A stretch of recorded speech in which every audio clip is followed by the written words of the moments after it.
Hare Krishna. Thank you all for coming.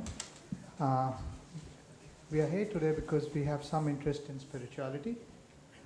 An important ingredient for practicing and progressing in spiritual life is faith. However, this valuable faith cannot be bought anywhere. The only way we can get faith is by associating by one who has it. Today we have that opportunity of associating with His Holiness Bhakti Rasamrita Swami to increase our faith. Maharaj, we leave it with Maharaj to speak further. Thank you. Thank you. Hare Krishna.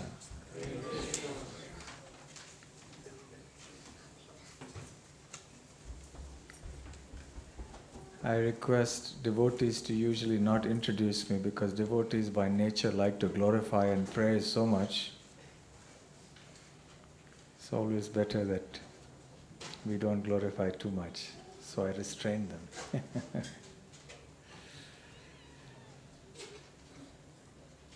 I'm very happy to be here in this nice community hall. Thank you very much for coming this evening for this satsang program.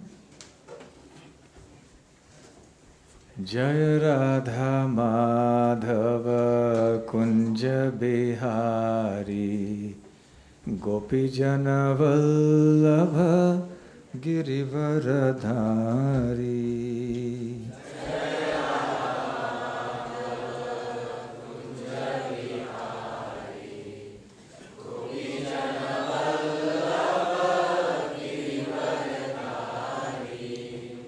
Jaya Radha Madhava Kunja Bihari Gopi Jana Vallabha Girivaradhari.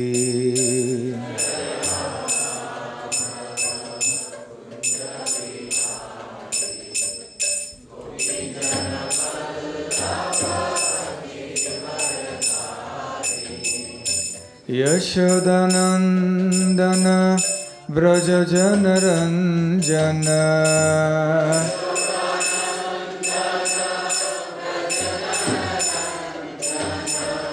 Yashodanandana Vraja Janaranjana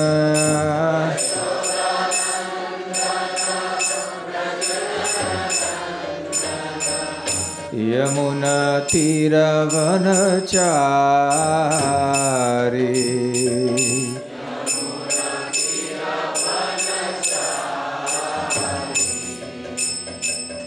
Yamuna Tiravanachari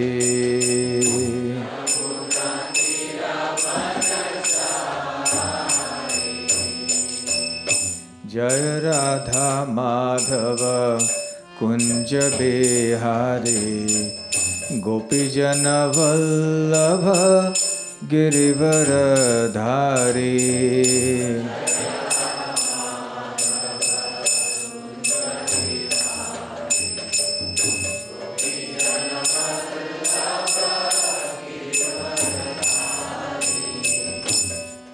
Hare Krishna, Hare Krishna, Krishna Krishna, Hare Hare, Hare Rama, Hare Rama, Rama Rama, Hare Hare.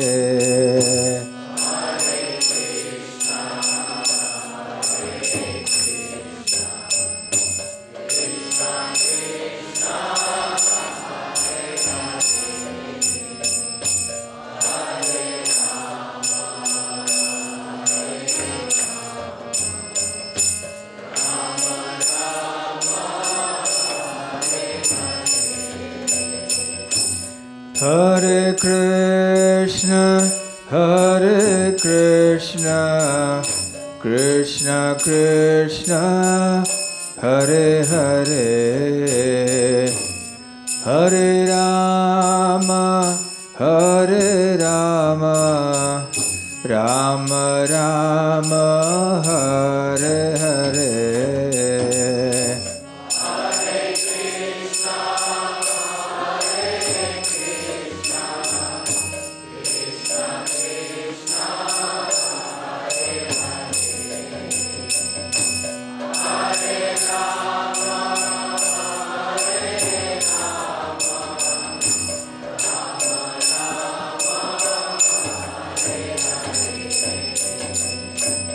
Krishna, Krishna Krishna, Hare Hare, Hare Rama, Rama Rama, Hare Hare.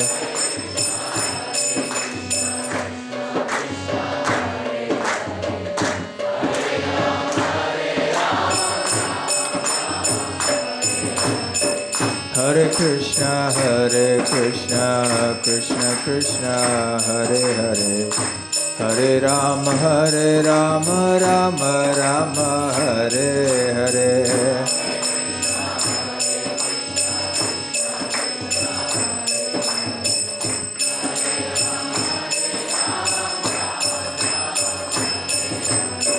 Hare Krishna, Krishna Krishna, Hare Hare, Hare Rama, Rama Rama, Hare Hare.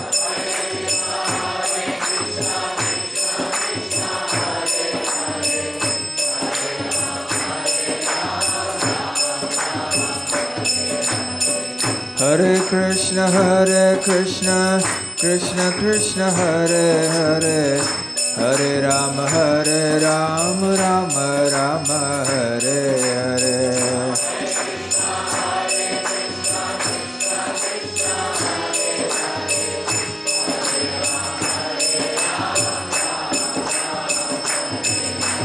Hare Krishna, Krishna Krishna, Hare Hare, Hare Ram, Ram Ram, Hare Hare.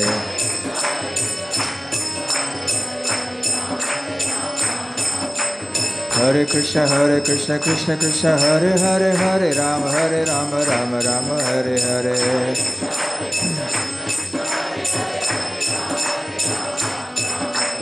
Hare Krishna, Krishna Krishna, Hare Hare, Hare Rama, Rama Rama, Hare Hare.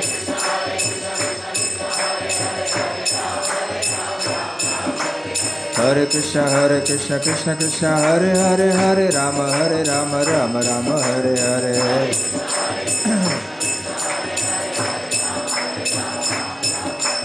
Hare Krishna, Krishna Hare Hare, Hare Rama, Rama Rama, Hare Hare.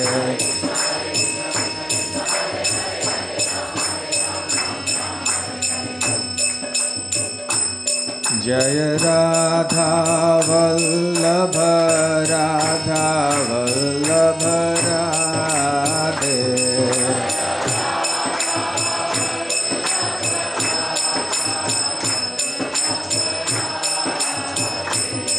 Jai Gauranitai, Gauranitai, Gauranitai, Jaya Gauranitai.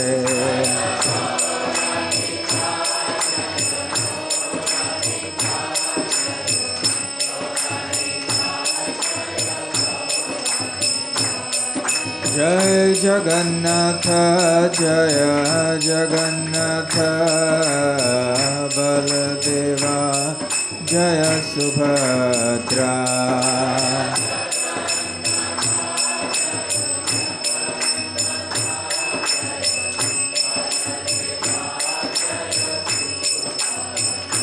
Jaya Jaya Prabhupada, Prabhupada, Prabhupada, Jai Prabhupada.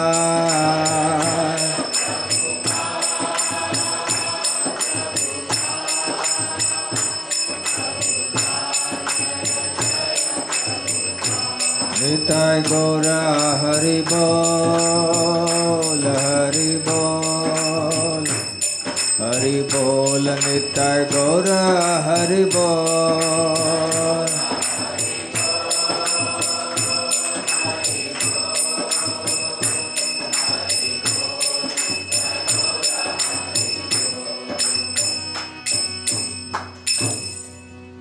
Jayom Vishnupad Paramhansa Parivrajakaacharya Ashtottara Sat. His Divine Grace Abhay Charana-Ravinda Bhaktivedanta Swami Srila Prabhupada Ki Jai. Ananta Koti Vaishnava Vrinda Ki Jai. Shri Shri Radha Vallabha Ki Jai. Shri Shri Gaurnitai Ki Jai. Shri Shri Jagannath Baladev Subhadra Mai Ki Jai. Nitai Gaur Premanande. All glories to the assembled devotees. All glories to the assembled devotees. All glories to the assembled devotees. All glories, all glories, all glories to Sri Guru and Gauranga.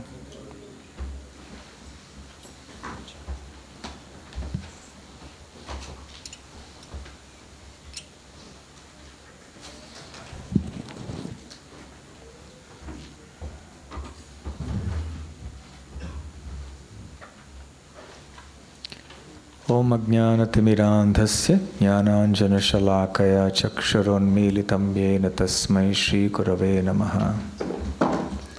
Shri Chaitanya Manobhishtam Sthapitam Yena Bhutale Swayam Rupa Kada Mahyam Dadati Svapadantikam Vandeham Shri Guru Shri Yutapadakamalam Shri Gurun Vaishnavamscha Shri Rupam Sagrajatam Sahaganda Raghunathanvitam Tam Sajivam Sadvaitam Savadhutam Parijana Sahitam Krishna Chaitanya Devam Shri Radha Krishna Padang Sahaganda Lalita Shri Vishakhanvitamscha Namo Om Vishnu Padaya Krishna Preshthaya Bhutale Srimate Bhaktivedanta Swamin Niti Namine Namaste Saraswate Deve Gauravani Pracharine Nirvishesha Shunyavadi Paschatya Deshatarine Vancha Kalpatarubhyascha Kripa Sindhubhya Evacha Patitanam Pavanebhyo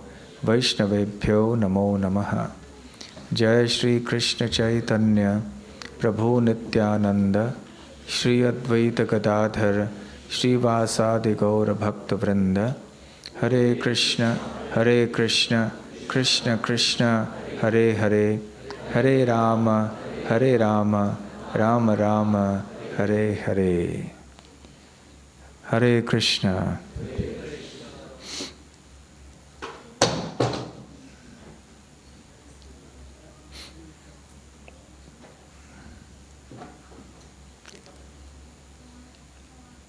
I was asked this evening to speak on the topic of life balancing. How should we lead a balanced life? A very important topic, because without balance there is so much disturbance in life. The whole universe, the whole creation depends on balance. If the earth was a little further away from the sun, we would have got frozen. If we were a little closer to the sun, we would have got burnt. So minute difference can create a big difference. Similarly, levels of the oceans rising just by a wee bit can create so much damage. The whole creation is in a state of balance.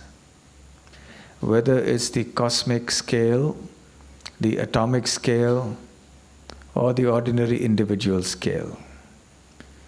For those of you who are students of science, you know that there is an atom and there is an atomic structure which scientists talk about, nucleus and electrons and protons and so on. And everything is going on in a state of complete balance. It's a dynamic balance. If things were to change even a little bit, then the atomic structure would change, the atom wouldn't be what it is. If you knock out an electron, then there's so many consequences to it. Similarly, in the whole universe, everything is done according to balance. Everything is as if fine-tuned to balance. Just as when we tune our radio sets or television sets, we are tuning the volume and everything, we fine-tune it. So it appears that the whole universe is fine-tuned. When I speak to university students and I'm dealing with skeptics especially those who study science, and because of science they somehow come to a conclusion that it's illogical or irrational to believe in God. I say, please look at the way the laws of nature, the laws of science have been framed.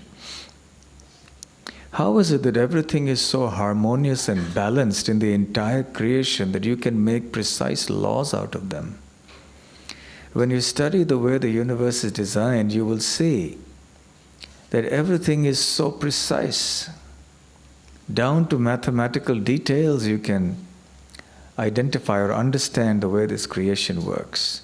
It's as if everything is fine-tuned.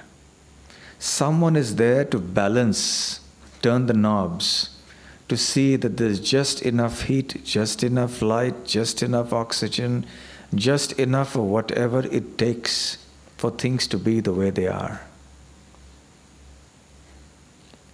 Such precision cannot happen by chance. Precision and harmony means that there is someone behind the scene who is manipulating something, who is controlling something. And things don't happen on their own. You need to calibrate things, but also things tend to go off track on their own. Let me illustrate the concept of balance in our life by comparing it to driving a car. So this is going to be a very interesting analogy. So consider that living your life is like driving a car. I don't know how many of you have driven a car in India, but if you can drive one there, you can drive one anywhere, even in the sea or in the mountains, you can drive anywhere.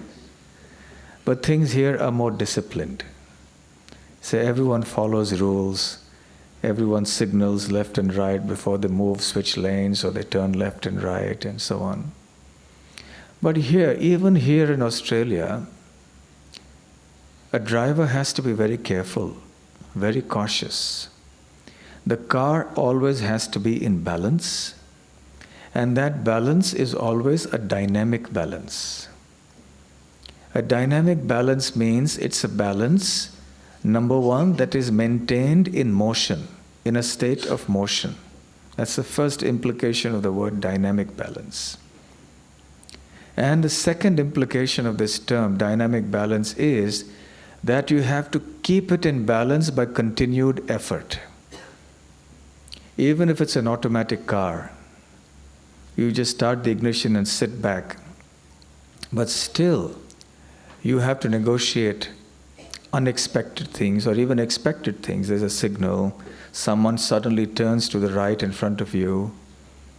So you have to negotiate, navigate. You have to navigate and make changes accordingly and maintain the balance of your car.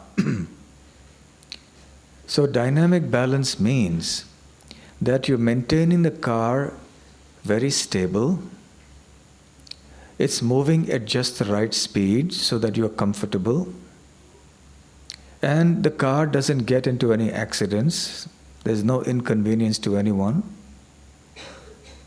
And then you move around. That's called a state of dynamic balance. Now I'll ask you one question. When you're driving a car, what are the important things you need to keep in mind? What are the factors that anyone has to keep in mind when they're driving a car? Let's have a few answers from you. You can raise a hand. Yes. Hazards. Hazards. What sort of hazards?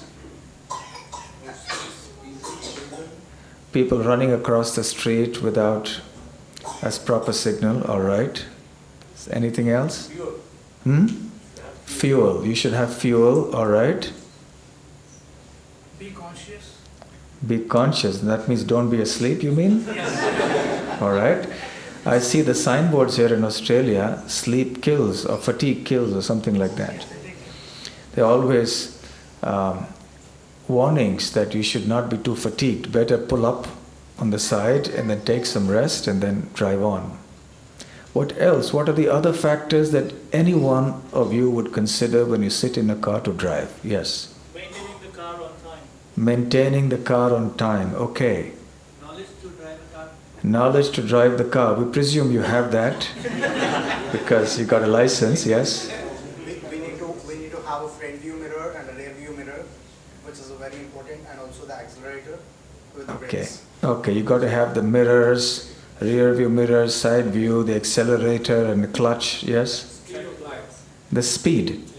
Okay, all right. Speed limits, and otherwise there's double demerits and merit. Yes? Brakes. Brakes, okay. License, all right. Balance the car. Steering. Balance the car and the steering, okay. Knowledge of rules. Knowledge of the rules and the roads, excellent. Everything all of you have said is right, but you haven't said the most important thing. Yes? Absolutely. You should get a prize. Please note, what is your name? Sorry? Shailaja. Okay, so Shailaja gets a prize. Please remember. The most important thing you have to keep in mind when you sit in a car is, where do I want to go? Do you sit in a car for no reason at all? I'm sure we all have better things to do. We have a home. We could sit in our home and do nothing if we liked. So when you sit in a car, assuming everything else that you said today is perfect, but if this one thing is not taken care of, then where do you stand? Imagine a person driving a car. This driver is an excellent driver. The car is in excellent condition, properly serviced, all the mirrors in order, brakes, clutch, everything in order, fuel in order, well serviced. You know all the rules and regulations. You can recite the rules of the Australian Traffic Authority by heart, verbatim, word to word. You know everything about the roads and which turns to take where, but you don't know where you want to go. You're driving, you're following all the rules and regulations. You never break a rule. You're the perfect driver. You're the role model for the Australian Traffic Authority. They'll use you as a role model. This is how you must drive the car. But you don't know where you're going. You drive and drive and drive all around Melbourne, following all the rules perfectly. But you don't know why, and you don't know where. So you're maintaining the dynamic balance. You're an expert driver. You know how to control the car, how to move it between other cars and turn left and turn right and speed up and slow down. But you don't know the destination. So what would you say about such a driver? Is there something there, something that's unusual? Automatic? But if there's someone and you ask them, where are you going? You're sitting in a car and driving, and you ask the gentleman, say, my dear sir, where are you going? Say, I don't know. Now you'll think about him, isn't it? You'll think maybe he needs some attention. Now if there's someone who claims he doesn't know where he's going, but he's going very fast, and he's going beautifully, then there's something missing there in that person's life. So people in this world today are very busy going nowhere in their life. Very busy traveling, but getting nowhere. For the simple reason they don't know where they are going. They don't know where they're coming from. They don't know where they're going. They don't even know why they have to move on and on. They just move and move and move. So Srila Prabhupada used to say, what is the difference between humans and animals? The Vedic scriptures speak about 4 points that are common between humans and animals. Ahara nidra bhayamaithunam cha samanyametat pashubhi naranam dharmo hi tesham adhiko vishesho dharmena hina pashubhi samanaha. So the meaning is, that there are 4 things that are common to animals as well as humans: eating, sleeping, mating, and defending. But still we know that there's something special about humans. No. What's special about humans is not that they drive a car and animals can't drive cars. That's not what's special. Because Srila Prabhupada says that what's the difference? If eating, sleeping, mating, and defending is all that we as humans are doing, then there is no difference between us and the animals. The animal runs on 4 legs and we run on 4 wheels. But we are still running for the same purpose: eating, sleeping, mating, and defending. All we are doing is to do these things in a more sophisticated and polished way. That's all. But essentially we're doing the same thing. Even if we are successful in colonizing the moon or colonizing Mars, nowadays there's talks of one-way tickets to Mars. So you can go there and colonize the Mars. As if we haven't created enough problems on one planet that we want to go and ruin other planets also. We've spoiled one planet.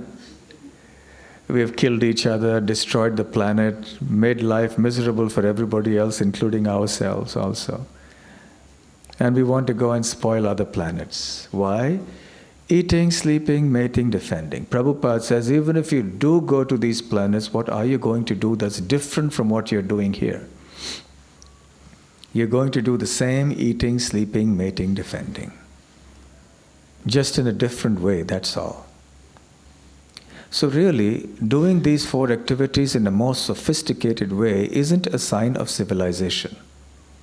It isn't a sign necessarily of advanced intelligence even. Unless that one extra special feature is taken very seriously by the human being. The human being is not considered to be a human according to the Vedic standard of civilized life. Dharmo hi tesham adhiko vishesho. There is one thing that the human being has which the animal doesn't, and that is spirituality. A sense of purpose in life, a sense of understanding where he or she is going in life, where he or she ought to go, the intelligence to inquire about that, and then the determination to adopt the means to achieve that goal. Dharmena hina pashubhi samanaha. And without this, the human is no better than an animal. So therefore, understanding of the goal of life, the purpose of life, is the first and most important thing before we discuss any idea of balance. Because when you talk of balance, you have, what are you balancing all this for? What is the purpose of this balance? Or is it just a purposeless, meaningless balance? There are some philosophers, including many scientists today, who say that the universe has no purpose. It's just a meaningless existence of some atoms and molecules. That you and I are also merely combinations of some chemicals, that's all. They reduce everything down to just neurochemical impulses in the brain. So all the emotions that we experience, love, greed, hate, anger, they reduce everything down to just some signals in the brain. Even pain is like some particular nerve firing somewhere. So this kind of philosophy, where we try to reduce everything down to just the workings of matter, the workings of atoms and molecules and chemicals, this is called reductionism, where you reduce everything down to just matter. And you divest this universe and living entities of any spirituality, of anything beyond matter. and you say that life is simply a combination of matter. Life is merely chemicals and atoms and molecules. So therefore they say that this whole creation has happened by chance, and because it's happened by chance on its own accord, therefore there's no purpose to it. So it's meaningless, it's pointless. But now that we are here, what do? How do we make sense of this world? So this kind of philosophy is also very popular nowadays. But we understand by basic logic that nothing happens by chance, everything happens because of a cause. There is cause and effect. There is action and reaction. So if the universe is the way it is today, it's because of something that happened in the past. And actions are always done by intelligent entities. Actions don't happen of their own accord, without any intelligent cause. So we understand now that there must be some purpose. Even very, very intelligent philosophers and scientists can get bewildered. In the Bhagavad Gita, Lord Krishna refers to these people as Mayaya Paharita Jnana. Jnana means knowledge, Maya means illusion, Apaharita means that which is taken away. So even though these philosophers and so on are very intelligent from a material point of view, some of them may be even in the category of what we call geniuses. They may be members of the Mensa Club, where the IQ is phenomenally high. Brilliant people, undoubtedly. But Mayaya Paharita Jnana, which means that knowledge is stolen by illusion. They use their good intelligence to arrive at some atheistic or godless conception of the universe and of life. And therefore everything becomes a big zero. Everything becomes pointless. But life is not like that. Life is important because it has a purpose. Everything has a purpose. This mic has a purpose, this table has a purpose. And to use things for the purpose for which they are intended is real spirituality. A very strange definition of spirituality, you might think. To use things for the purpose for which they are intended. And first we have to understand who we are. We are spiritual beings, so what is our purpose? We are expected to serve the Supreme Personality of Godhead, Krishna, because that is our constitutional position. That is what we are meant to be. So when we serve the Supreme Lord Krishna, then we become happy. That is the very purpose of our life. And then Krishna takes us back to his abode, the spiritual world, which is far beyond this universe. Try telling anyone in the spiritual world that there is no purpose for existence.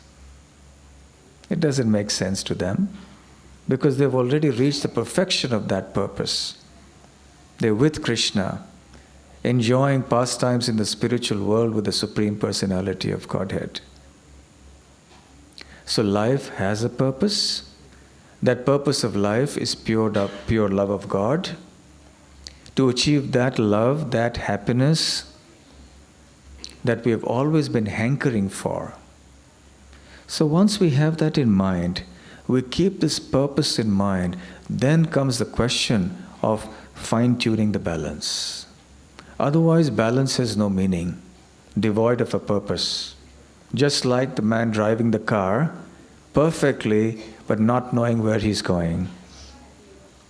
So once the purpose is clear, that this is the goal of my life, this is what I want to do, then we can decide how the balance has to work. Usually when you talk of balance, what do you need to do? What do you need to set? I'm looking for one word. What do you need to set when you're looking for a balance?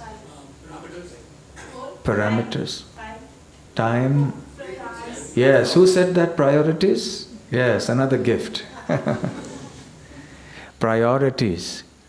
When you want to balance something, you have to set priorities. How do you set priorities? What is your number one priority? That which is most important to you is your number one priority. What is next is your next priority. So we prioritize things in our life depending on how important we consider those things to be in our life. Many times, when devotees or people take to spirituality very seriously, and they spend quality time for spirituality, and it causes a drastic change in their life. They give up certain habits and practices. They adopt new practices and habits. Their company changes. Their whole lifestyle changes. Their attitudes, their thinking, their very purpose changes. And seeing such a drastic change, acquaintances many times may say, well, you know, you're doing too much. Don't you think you're doing too much of this? Don't you think you should be balanced? Because for them, spirituality is not a priority. Why is it not a priority? Because they don't think it's important enough. Because they think spirituality is just one part of life. It's something that I do by the way. Just as I'm going to a movie, then I do this and I do that, and I also do my spirituality. I don't remember who it was, but there was some philosopher who said,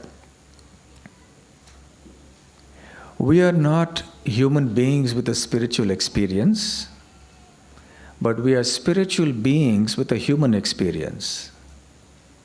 In other words, we are spiritual entities who are presently engaged in a human body.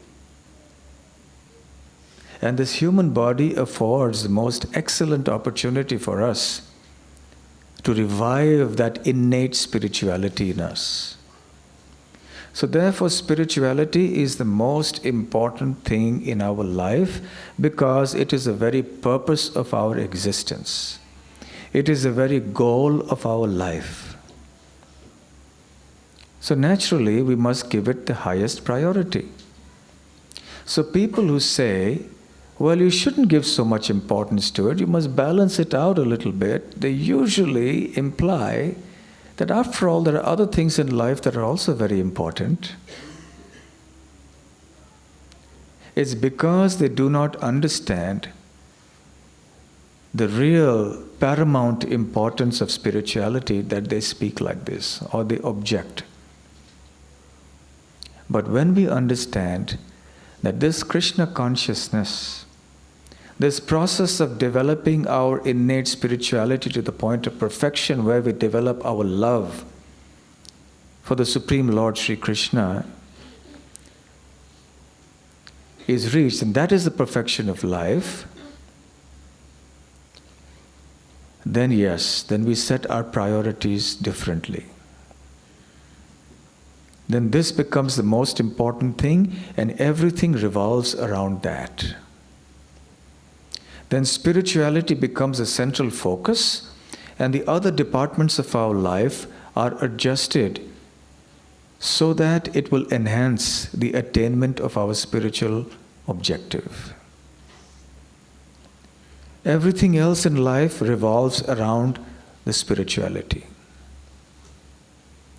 When somebody doesn't understand this one point, that spirituality is the most important aspect of our life, in fact, it is the fundamental reality of our life, even if they're interested in spirituality, for them spirituality will be just another department of life.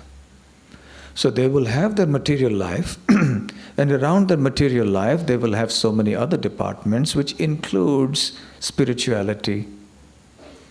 So then they say, well, you see, you shouldn't give too much importance. After all, it's just one of the things in life that you have to do. So it's a question of vision and understanding of the importance of spirituality. So for those who are aspiring or staunch devotees pursuing the path of spirituality with great vigor and seriousness, this is the important point. That the focus, the center of our life has to be our Krishna consciousness. Then everything else revolves around that.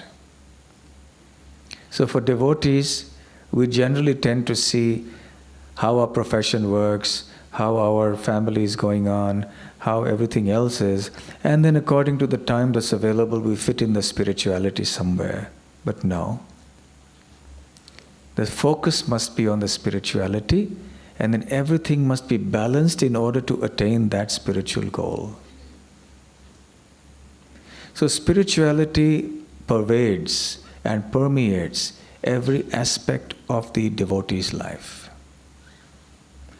Even the devotee has many departments in life which need to be balanced. Which are the departments in our life? Can you mention some of them? Simple enough.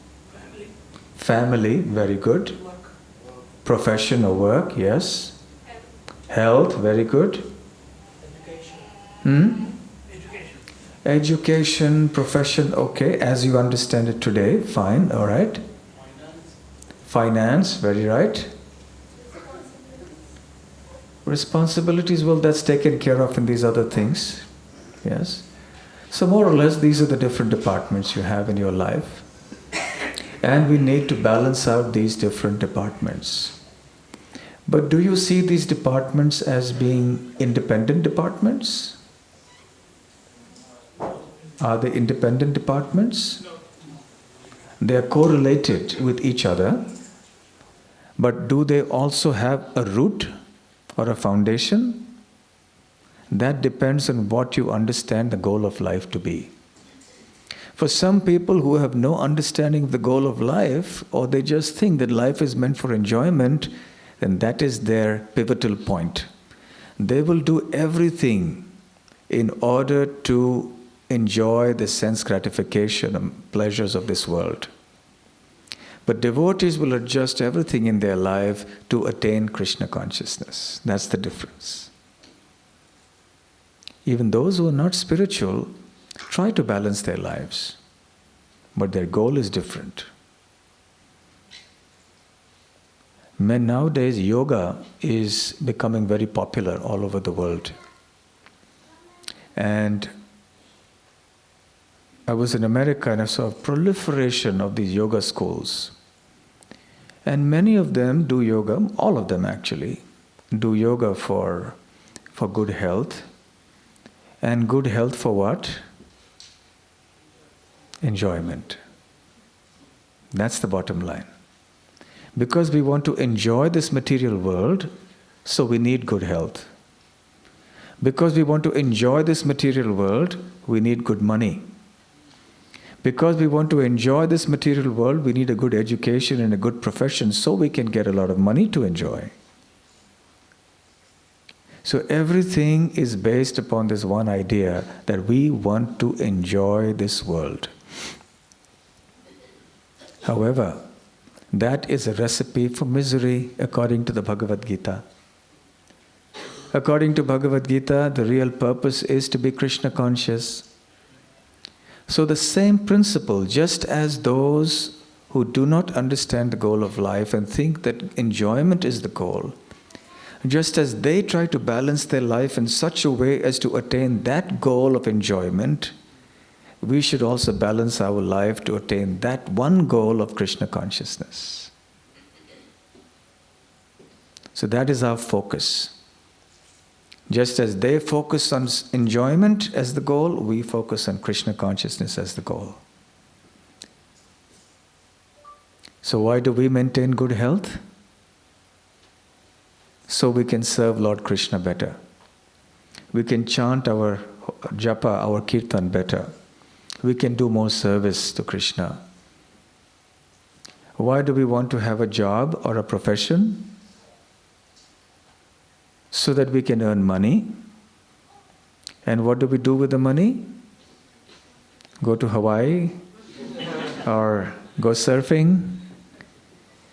So that we need to maintain ourselves and the family, and then we can live comfortably enough to serve Krishna peacefully without being bothered about where our next meal will come from, where we will get shelter, and so on. And we can also use the money for Lord Krishna's service. So a devotee does everything with this one idea in mind. So this is the one factor. Whatever decisions in life we want to take, whether they are big decisions or small decisions, whether you want to decide to take an extra chapati for lunch or not, or whether you want to talk about switching a job or moving place from one city or country to another, or getting married, or whatever it is, the one idea is, the one point that will most importantly define or determine your decision is, how will it impact my Krishna consciousness? In the short term as well as in the long term. So that is the point we have to consider. Then everything will automatically be balanced.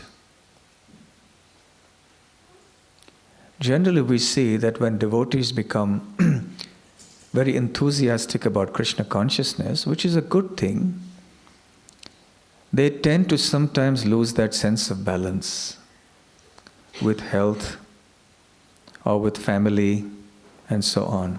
Then that causes a disturbance. Now let's come back to the driving example.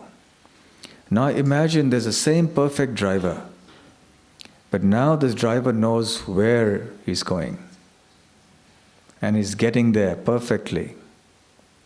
So that's the perfect combination. So the driver has to adjust, he has to do so many things, negotiate the roads and maintain a perfect balance. So similarly in our life, as we negotiate the ways, turbulent ways of life in this material world, as we approach Krishna, we'll have many obstacles, many unforeseen things happen in our life that may upset our plans. They say, man proposes, God disposes. So we want to lead our life in a certain way and we hope and pray that in 2 years we can become pure devotees. And then something comes along and upsets the apple cart. And things don't work out as smoothly as I anticipated. So we have to keep negotiating and navigating the turbulent paths of this world. So that calls for dynamic balance. We always have to set the balance right. Now just come back to the driving of the car. Now how acute is the importance of balance? You have you have lanes in the road.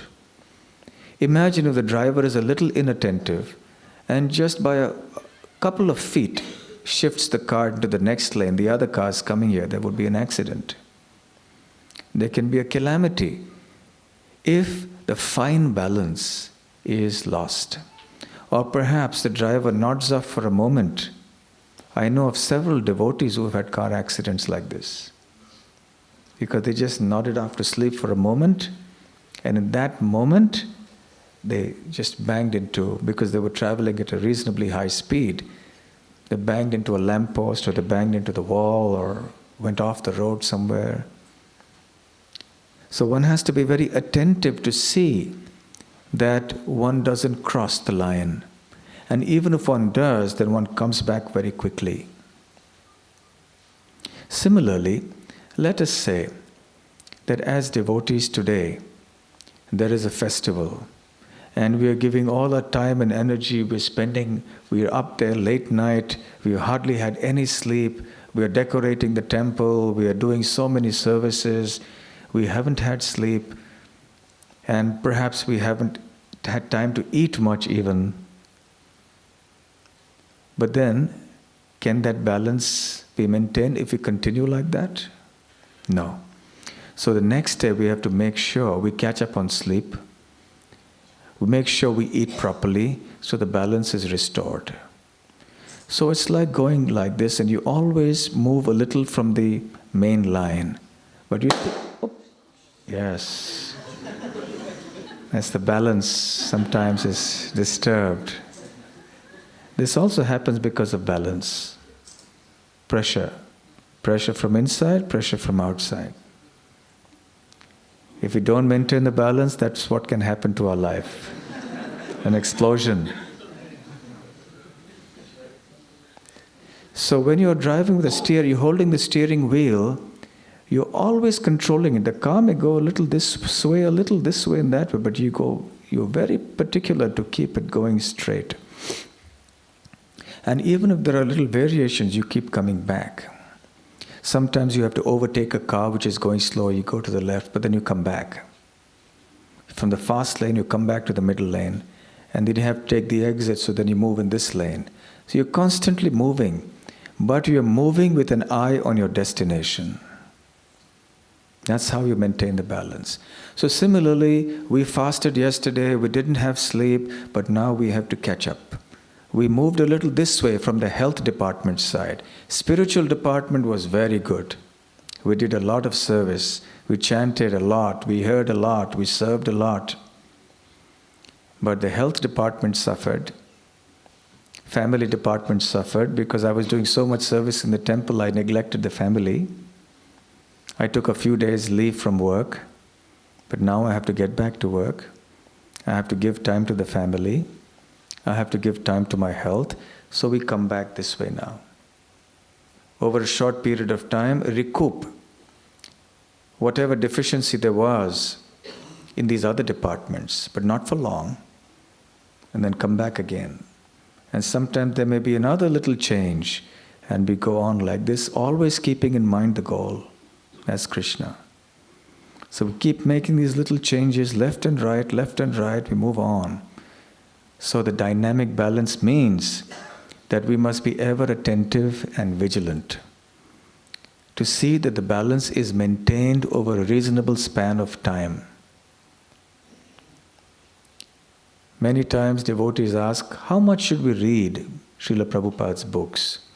Srila Prabhupada said every day. But for some reason, if we are unable to read every day because of certain reasons, all right, you couldn't read for a day, you couldn't read for 2 days, maybe 3 days, all right, but then after that, make sure you read. You went off balance, but don't remain off balance for long in the reading department. Come back soon to normal, even if it means you cut down on some other department. And the other department which you've cut down on, you can restore the balance with time, and then you go on like that. That's how the dynamic balance of life will work. Are you following what I'm saying? So it's a question of being vigilant all the time and navigating so that you can juggle with all these things. Imagine a juggler throwing up so many balls at the same time, making sure none of them fall. That's what life is all about. Family, health, money, sadhana, seva, going up and down. That's the balance we have to do. So you have to be an expert juggler. So you have to be attentive. And everything depends on how you prioritize things. One time there was a school teacher who did an experiment for the students. He said, okay, I have on the table in front of me, he told the children, one big glass jar, very big. And here I have some sand, here I have some water, here I have pebbles of different sizes. These are bigger stones, these are smaller stones, those are smaller pebbles, and those are fine, that's fine gravel over there. Now I want you to put all of these things in this one big glass jar. So one student came up, and then that student took the water, filled the jar, then took the sand, put it in the water, then took some of the pebbles, put it there. There was no place left now to put the bigger stones and the other things. So he was unsuccessful.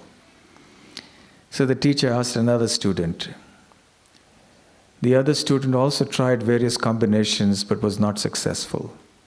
Many students tried in this way. Then the teacher said, okay, now I'll do it for you. What would you do if you were to fill it? What would be the sequence? Yes. First we need to fill the big stones, which are the first priority. Okay, the first thing you have to put in the jar are the big stones. Okay, and then? Then after that, the spaces between the big stones should be filled with the pebbles. Okay, the smaller stones should go in there, and then the pebbles will come in. The spaces filled in between, yes. Then the very intra spaces are filled with the sand. Okay, then the intermediate spaces are filled with sand. Then? Then with water. And then with water. I think you deserve another prize. So we have quite a few prize winners this evening. Excellent. What do the stones represent, the big stones? It is the first things we need. The first priority in life. What does the water represent? It is the enjoyment. No. Water represents the other things in life that may be of a lower priority. They're important, we do them in life, but not so important.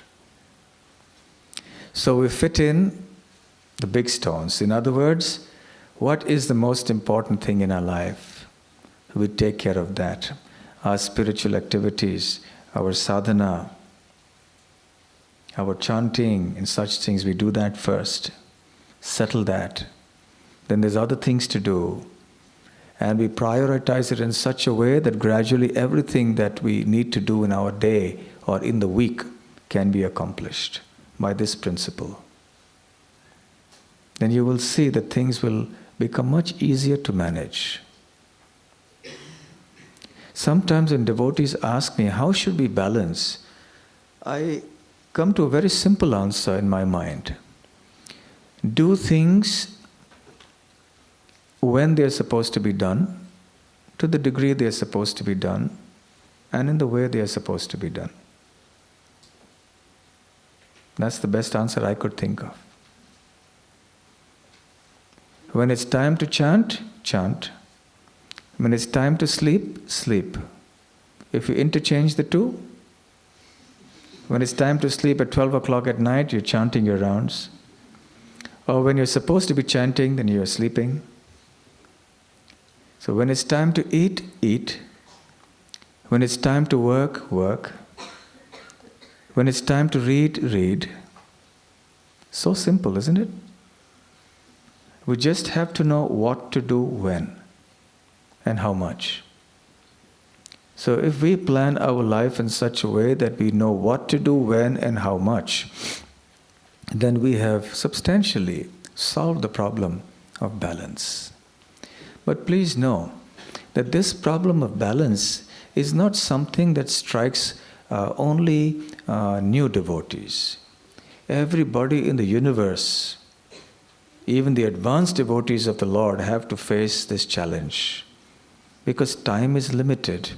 There's only 24 hours. And there's only so much you can do in 24 hours. You all know the pastime of Krishna being tied to the grinding mortar by his mother, Yashoda. And it all started because Krishna broke the pot of yogurt that was in the room. Mother Yashoda was feeding baby Krishna milk, and all of a sudden she kept Krishna down because she saw the milk was boiling on the stove. The milk was meant for Krishna too, because she wanted to make some nice ghee or some nice butter and some nice sweets and so on. So the milk was also for Krishna, but here she was personally feeding Krishna. And the moment she saw the milk overflowing, she immediately put Krishna down and rushed to the stove to take the milk off the stove. Meanwhile, Krishna was annoyed. I'm still hungry. And my mother just, without even my permission, was saying, can I put you down? Are you okay? She just simply just put me down. And just ran away to deal with whatever she had to deal with. So Krishna was upset. He was angry. So he broke the pot of yogurt and fled from the scene. And then, of course, Mother Yashoda came back and saw the whole spectacle and understood it was Krishna's doing. She chased him, caught him, tied him to the grinding mortar. And that's the celebrated Damodar Leela, the pastime. But in this connection, when Mother Yashoda leaves, or rather puts Krishna down and goes to attend to the stove, Srila Prabhupada comments that in a devotee's life, there will often be situations, I'm paraphrasing it, there will often be situations when devotees are confronted with many services to do at the same time. So even if you talk about Krishna consciousness itself, what to speak of the other departments like health and family and profession and so on, even within this sphere of Krishna conscious activity, at one time there are so many options open to us. To chant, to read, to go to the temple and do some service, etc. So Srila Prabhupada says, devotees are often confronted with the dilemma or opportunity of doing more than one devotional service at one time, and they have to make a choice. That they have to do this service and not that service at that particular point in time. And how can they make that choice? Srila Prabhupada quotes a verse from the Bhagavad Gita. Tesham satata yuktanam bhajatam priti purvakam dadami buddhi yogam tam yena mam upayanti te. The meaning of this verse is that for those who are constantly devoted to me and serve me with love, with faith, I give them the understanding by which they can approach me. In other words, the more Krishna conscious we become, the more Krishna from within will actually guide us. The more we will be able to perceive the Lord's guidance from within. Krishna will give us that intelligence by which to judge how to fine-tune balances in our life, how to prioritize things and fine-tune that balance. In other words, we have to chant our rounds very nicely. We have to read Srila Prabhupada's books and understand the philosophy very well. We have to hear discourses very attentively. We have to offer all kinds of services to the Supreme Lord in the association of devotees, make friendships with devotees, and use our intelligence to balance out the other departments of our life so that they harmonize with our ultimate Krishna conscious objective. So the more we do that, the more naturally Krishna will make our head clearer. With a clear head, we will be able to figure out things better. When we don't chant, we get a muddled head. We're not able to understand what to do. We're always bewildered. But with good chanting, which is a fundamental thing in our life, everything becomes clear. Like sunlight. So these are a few thoughts on how we can try to balance our life. Fundamentally, as I mentioned, it is the chanting of the holy names that is really so important. When we chant the Hare Krishna Mahamantra, it cleanses unwanted things from our heart, gives us purity of mind, clarity of thought and intelligence, and also it endows us with spiritual potency. It also protects us from unpleasant experiences or protects us from becoming dejected when unpleasant experiences happen. Then we can remain happy even in the midst of the trials and tribulations of this world. So we have to take this process of Krishna consciousness very seriously, connect ourselves to the community of devotees, and follow the process. that Srila Prabhupada, our Founder-Acharya, has outlined based on the Bhagavad Gita and the Srimad Bhagavatam, then automatically everything will fall in place. Thank you very much. Hare Krishna.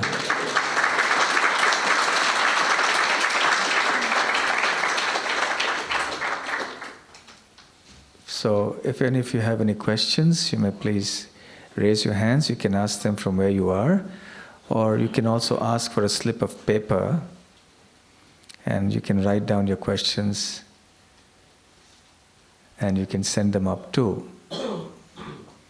Or just raise your hand very simply and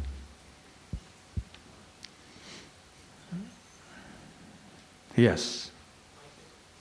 How can one detect the presence of the soul? Can you speak in the mic, please? Into the mic. Speak into the mic. Hold it close. How can one detect the presence of the soul? How can one detect the presence of the soul? Srila Prabhupada answers that by saying, by its symptom, consciousness. Consciousness is a symptom of the soul. And consciousness means life. So where you see the symptoms of life, you know there is consciousness. And where there is consciousness, you know there is a soul. So it may be a microbe, it may be a tree, it may be a human being, but the soul is present. The simplest answer to your question. Okay? Any other questions?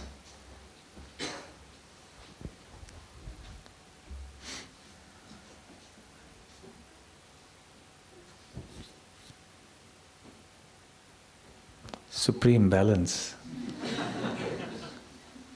Yes, there's one question at the back.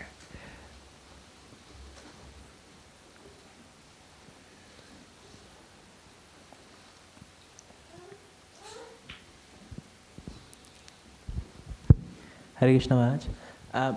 Sometimes when you have to, say when you're working too much and you don't get time to come to temple, and then you can't do your services right, and you have to arrange someone to do it.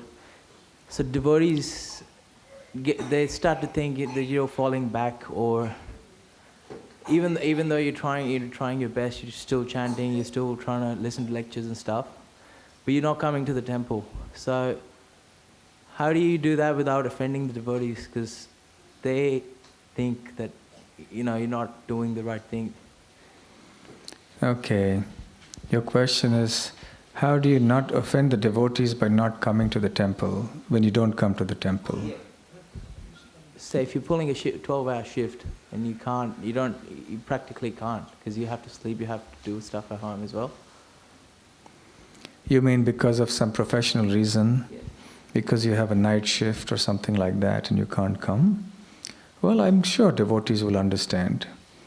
If you explain the reasons for your inability to come at certain programs, everyone is struggling with their own lives, with their own situations, so they will definitely understand if you are in a certain predicament. At the same time, you could also consider coming at other times then.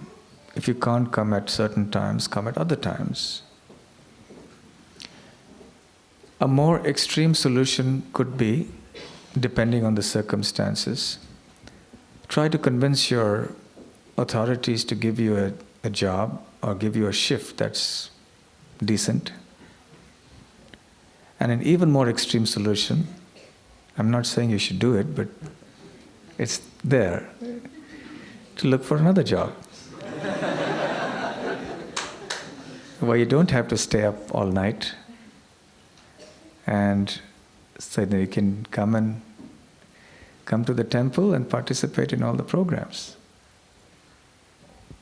Thank you, Maharaj. Okay, thank you. Any other question? Today everyone is so quiet, I wonder why. Normally there's always so many questions. When you say humans are different to animals. I beg your pardon, can you say that again? When you say humans are more, what do you call it, different from animals, Yes. when you look at animals like, elephant or thing, and they look after the, what do you call it, the youngs, and if one dies, it has great feelings, sorrow and all that. How do we know that they do not have same kind of human soul? No, they definitely do. They also have a soul, as I said now, that every living being has a soul. What to speak of an elephant, even a bacterium has a soul. A plant has a soul. So yes, they're living beings and they also feel emotions. They have their families. I don't know if they have divorces, but they have families. They have families, they have their children, they experience all the emotions, just like humans do. So therefore, as I said in the beginning of my talk, that performing one's duties in life in terms of family, etc., eating, sleeping, mating, defending, and so on, are not the special prerogative of the human species of life. That is also found in all the animals and even the birds. They are also fiercely protective of their own offspring, of their own kind. But the special feature of the human being is that the human being can sit and discuss what we are discussing today. We don't find elephants sitting together or bacteria sitting together to have discussions on Bhagavad Gita. It's not possible. But for humans it's possible, and if human beings don't do such things, then they're not considered from the Vedic point of view to be very evolved human beings.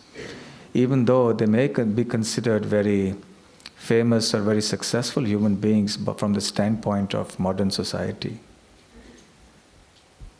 All right? Yes, someone raised a hand somewhere? Yes, please. Can you have the mic, please, here?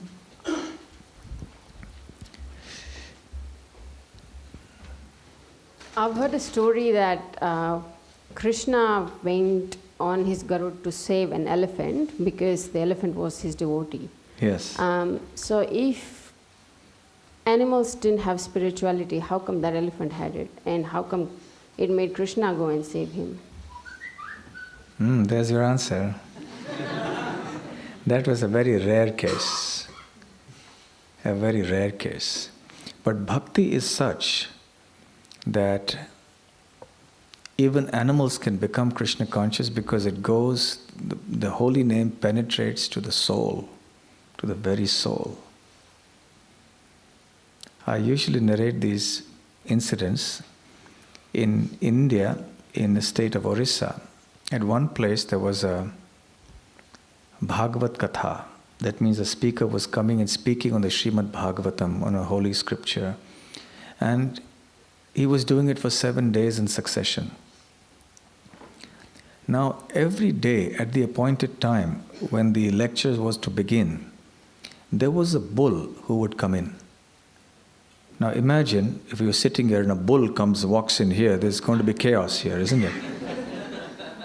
So naturally, the first time the bull came, everyone ran helter-skelter to see what it was all about, and they tried to shoo him away. But you know what they mean when they say bull-headed. So he had made up his mind. He wanted to attend the program.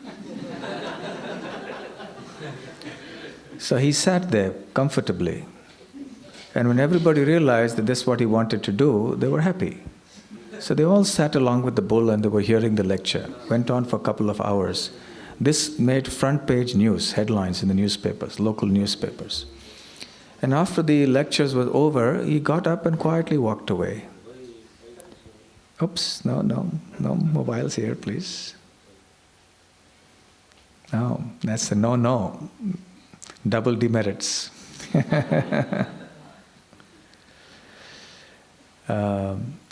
only to return the next day for the lecture, right at the time when the lecture was to begin. Sat through the whole thing, got up, walked away. Again, for 7 consecutive days, he came exactly at the time the lecture was to begin, sat down, heard it, and went away. Who knows what he was in the previous life and why he got the body of a bull. But that Krishna consciousness was something was there, he was doing it. I remember in Bombay there was another place. There's one devotee who has his car garage, and he converted his car garage into a small temple. And he would organize programs there every Friday evening. And devotees would come and attend a discourse on the Bhagavad Gita. And I remember going there also, this was way back, and in the late 80s, and I think it's still going on. And all through the 90s also it continued. And in the late 80s or the early 90s, there used to be this dog. He was a stray dog. You don't find stray dogs in Australia, but in India you find many stray dogs. This stray dog, or at least everyone presumed he was a stray dog because he didn't have a collar.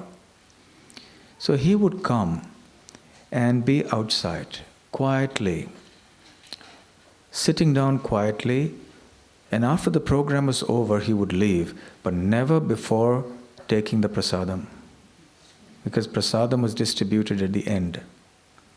So he would take the prasadam, then leave. One day, the devotee who owned the place, he downed the shutters of the temple hall. Everyone had left, and he was busy taking care of all the visiting devotees, and somehow he forgot about the dog, who was quietly sitting in one corner somewhere in the compound. And then he noticed the dog was still there, because he hadn't got prasad yet. So he got the prasadam, he ate the prasadam and quietly went away. Nobody knew where he came from, who he was.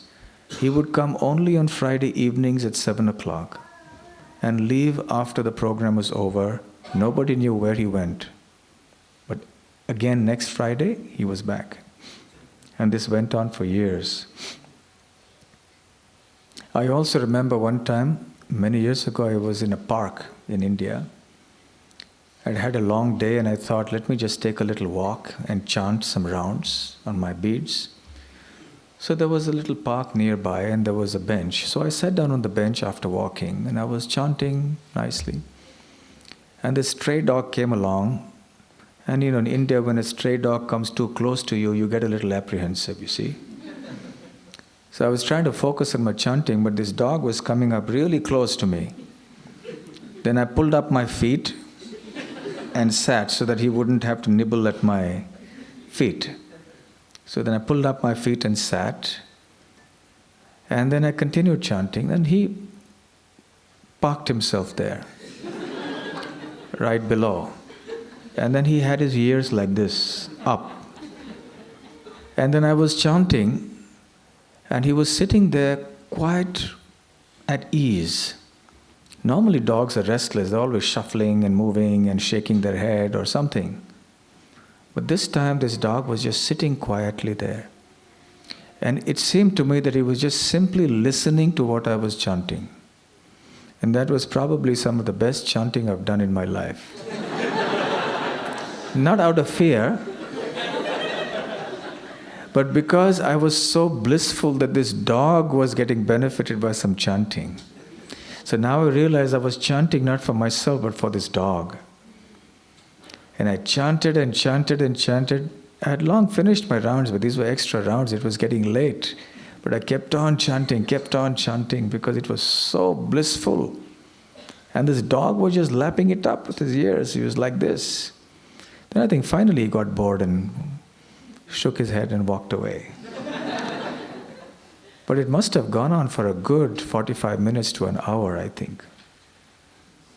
So these are exceptional cases where you have these animals even who may take. So what to speak of Gajendra? The story of Gajendra the elephant is from a previous age.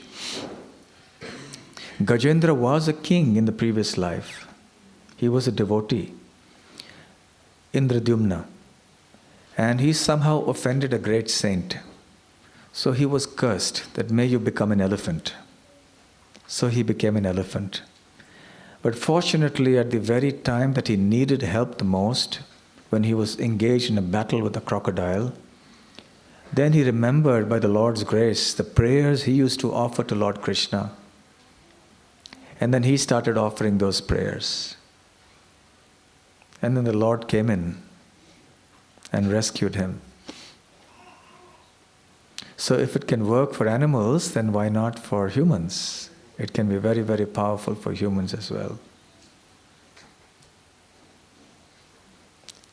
Yes, some mic there.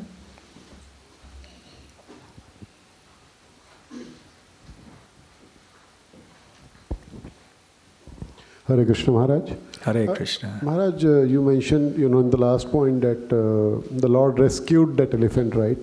Rescued from death, I believe. Is that what is being Yes, rescued from death, from physical harm. Yeah. Yes. So when we say rescued from death, in the Gita, the Lord Himself says that He is also death. He is rescuing the elephant from Himself, or what? What's the rescue from?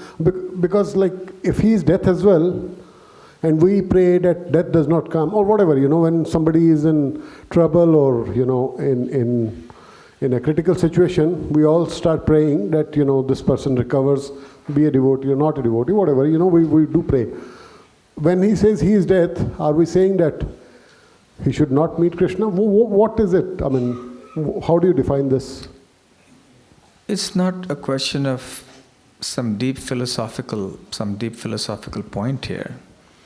It's just a natural instinct of every living entity for self-preservation. When confronted with a threat to our life, we want to protect our life. Because it's a natural instinct of the living entity to live. We are the eternal soul, which is eternal.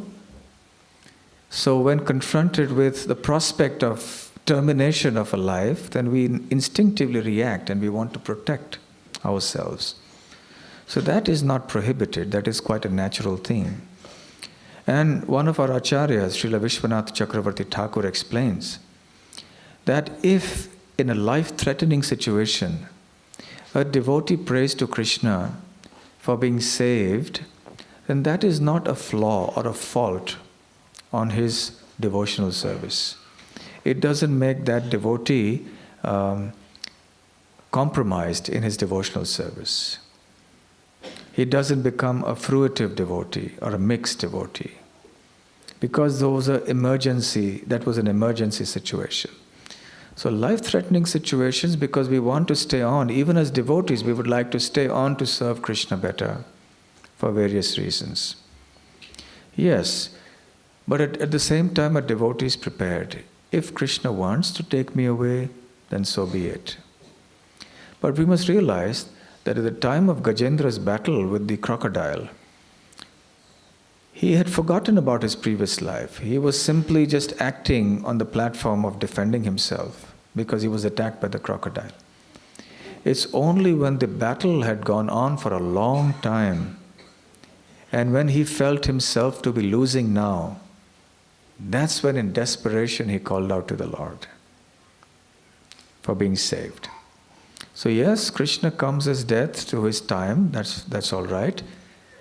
But that's not the way we are expected to relate to Krishna. Krishna says we should link up with him with love, not by dying. The process for realizing Krishna is to chant his names and to love him. And when we do that, when the time comes, then death will come to us as Krishna. But for the non-devotee, Krishna will come as death. All right? All right, one last question here. Can you give the mic, please? Okay, someone else had a question? Yeah, please, go ahead. Then we'll come back here later. Hare Krishna Maharaj. My question is that as a devotee, what are our responsibility to environment? Like, should we just keep using what the resources are here and just keep destroying them, or just we should look after them and maintain them, or just leave it on Krishna? Okay, what are our responsibilities to the environment? Definitely, it is our responsibility to protect the environment. Why? What is the spiritual logic behind it? What is the Krishna conscious logic behind environmental protection as far as devotees are concerned? Can anyone say? Correct. Who said that? Where? Okay, Krishna's property. So, therefore? Yes, because it's Krishna's property, therefore we take care of it. Let's say I know that there is some object which belongs to you. I know it's your object. Let's say your phone or your spectacles. And then I deal with it very disrespectfully. I brush it off the table so it goes flying on the ground. Who am I disrespecting? Who am I disrespecting? You. Why? Because this belongs to you. If I didn't know that this belonged to you, it's still an offense, but at least it's not something malicious towards you. But having known that this belongs to you, if I do that now, then it's an even more grave offense, right? So as devotees, we understand that this is Krishna's property. This environment is Prakriti. Prakriti is energy, it's Krishna's energy. So if I exploit Krishna's energy, Krishna's property, and use it disrespectfully, contaminate it, pollute it, then is it not an offense to Krishna? Yes. So therefore, this is the sublime logic for devotees to also be very responsible about environmental protection. We don't see it only in material terms like other environmental activists do. For them, it's just a matter of the fact that we don't have a planet B. So we have to protect this because it's going to help us and we're going to harm ourselves. But we also have a deeper spiritual reason behind it. That we accept. Those arguments are also valid. But deeper are these spiritual reasons. That we see that nature is also divine. We don't see anything disconnected from Krishna. Therefore, when Krishna says, Daivihi esha gunamayi mama maya duratyaya in the Bhagavad Gita, he says this Prakriti is Daivi Maya, or it is Daivi Prakriti, which means divine nature, divine energy. So when we understand the environment or nature is divine, we must deal with nature in a very respectful way. Right? So therefore we should ensure that we do all that we can to protect. It's very much a part of the Vedic culture actually. In the Vedic culture, environmental protection was never an issue because everybody did it. It's only in the modern times that it's become an issue. Yes? Okay, one question I think here. Yes. Last question. Hare Krishna Maharaj. Actually, I had a question in regards to at the time of death when, if you remember Krishna at that time or you are begging for, you are basically chanting his name at that time, but during your whole life you haven't done as much spiritual, you haven't been much spiritually uplifted or haven't done much spiritual activities as you should all. Is there any chance that that you'll be going back to Godhead, or what is what's going to happen after that? Yeah. Not much chance. If somebody doesn't study for an exam all year round, occasionally by mistake attends a class in the university and sits for the exam, is there a good chance that he or she will pass the exam? Not so likely. So similarly, death is also an examination. Life is a period of preparation for that examination. And we are supposed to prepare right from the beginning, from childhood. In fact, from the time we're in the mother's womb, our mother should prepare us for it. So therefore, we have a lifetime to prepare for that ultimate moment of death, so that we can be Krishna conscious when we leave this world. But anyway, better late than never. So suppose we haven't got the chance to do Krishna consciousness earlier, whenever we get the opportunity, we should take it very seriously. And by Lord Krishna's mercy, we may yet be able to make our life perfect if we are very staunch in our faith and our practice of Krishna consciousness. The Srimad Bhagavatam speaks about a great king, a saintly king called Khatvanga, who became Krishna conscious in only 1 second. In a few moments, actually. He asked how much time he had to live, and the demigods told him, you just have 1 moment to live. And in that 1 moment, he just focused his mind on Krishna because he had that inclination and he perfected his life. But these are rare instances. Generally, it takes for long years of dedicated, sincere spiritual practice. Okay, so thank you very much for your kind and patient attention, and thank you very much for coming this evening for this program. Hare Krishna.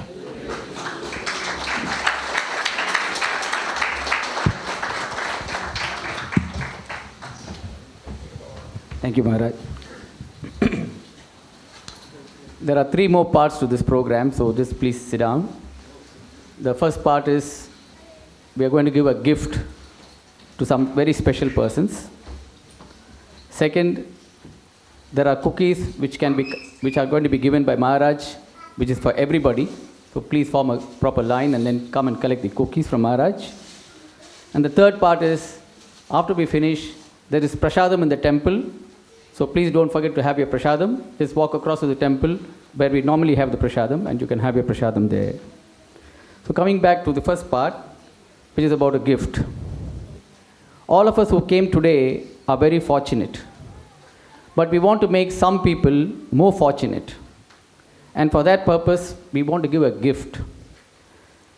The persons who are qualified to get the gift are those who are not chanting today, but would like to chant at least 1 round from today. They can come and collect that special gift from Maharaj. The word gift is G-I-F-T. That is God in fingertips. So please come and collect the gift from Maharaj.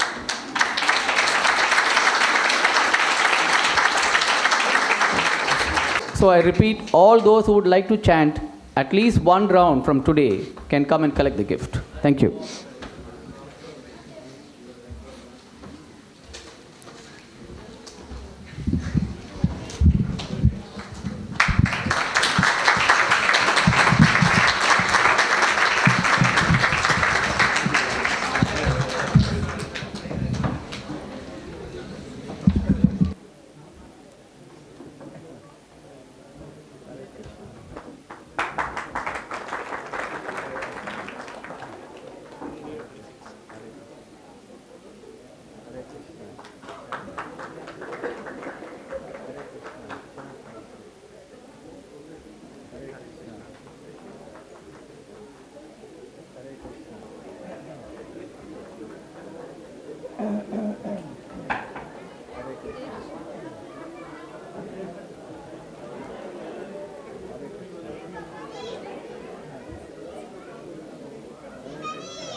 chant every day.